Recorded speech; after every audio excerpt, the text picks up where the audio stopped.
Hi, good afternoon, and welcome to another auction. I'm going to have a little bit more fun with fire.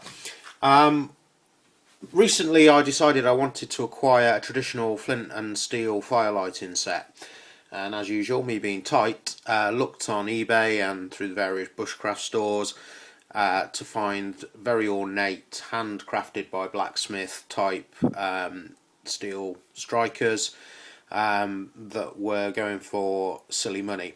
So I did a bit of research and came up with a way of making a cheaper set, and thought I would pass it on to you.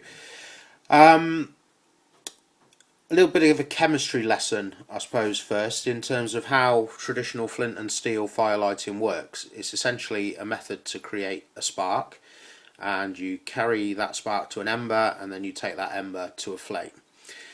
Iron is a substance which, although it doesn't seem like it, is actually spontaneously combustible in oxygen. The only reason you can't hold a piece of iron in your hand and see it burn is that obviously iron plus oxygen gives you rust, and the rust seals the iron, and it acts as a heat sink.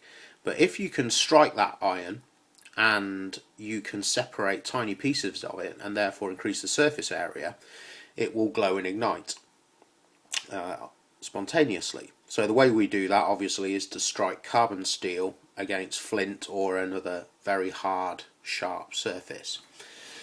So to get round the blacksmith element, I essentially have used selected high carbon steel files, broken them into a piece, and I've given the edge a little grind on both sides just to take that down flat.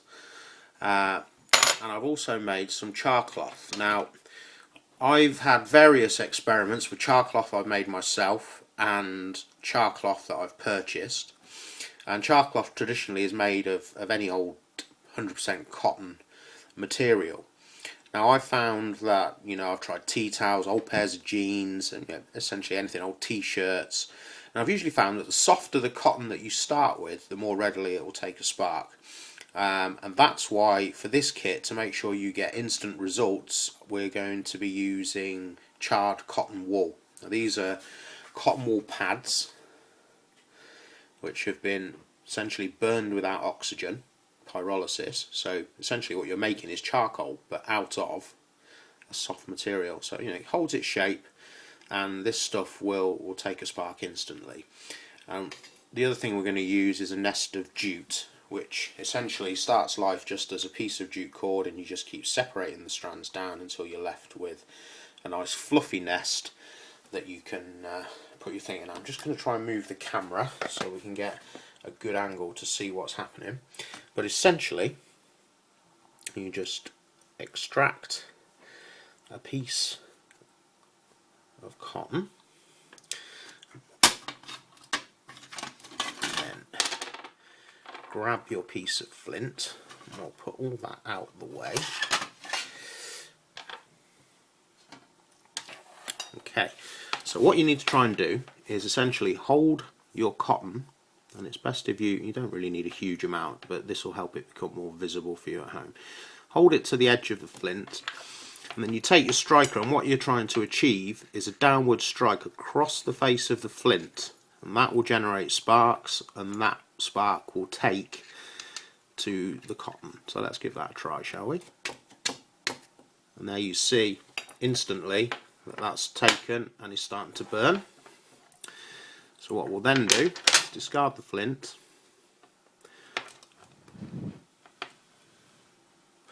get that going in there, drop it into our nest,